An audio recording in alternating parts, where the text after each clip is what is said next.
Fine. I'm Kennedy Franklin. This is another time that we feel that we should address certain pertinent that is happening currently in this country. And the war that we are facing right now as a country is the war of economy. And as the citizen, we have got the mandate to censor for our rights. The Constitution allows each and every citizen to stand firm and stand strong to fight for their rights. And therefore, the state that the country is in is not a pleasing state. It is not appeasing. And what has brought all this is the fact that we passed the financial bill that entered into the position of a law. I want to tell this government, it is fine. The law allows you to run certain government activities by collecting revenues from the people. But there must be a degree and the extent to which revenue collection should not surpass. And therefore, I have a feeling and I'm appealing that we should not be made culpable, and the culprits, we should not be affected negatively by the Constitution. The Constitution is a document that is entitled to protect the rights of the people. And therefore, the Constitution should fight for us. We cannot write a Constitution and then wait to die under the watch of that Constitution, having passed certain laws that are against the rights of the people. Economy in this country is growing to be worse and worse day by day. And therefore, the law allows that if a certain law is not well with the people, then it can recall for its amendments.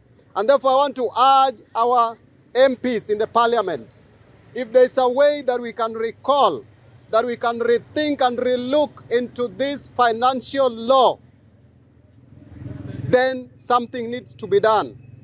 Let's recall it back to the parliament for amendment. We cannot be a people who want to build Rome in a day. If you look at the economic status of this country, quite a number of Kenyans have been rendered jobless because of bad economy. Quite a number of companies are facing closure. Quite a number of people cannot afford a meal. A number of people cannot afford health. So let us call and to review into this menace. It has become a vice. I want to urge this government that you need to sit down with the experts of economy. We need to review certain things. Things like housing bill. There is a way. We have got the police. The police have got their circle. Let them do their final housing project through the police circle. We have got the teachers circle. Let them do their housing project through the teachers circle. The nurses have got their circle. Let them do their housing project through their circles. The problem with this government is that the government feels that every problem facing this country must only be solved by the same government.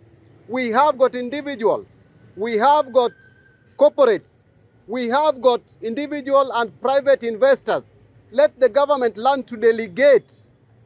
By doing so, we are going to help the people of Kenya, and we are going to remove this burden of economy, because the government has got an excuse of, when I overtax the people, I'm going to implement these projects.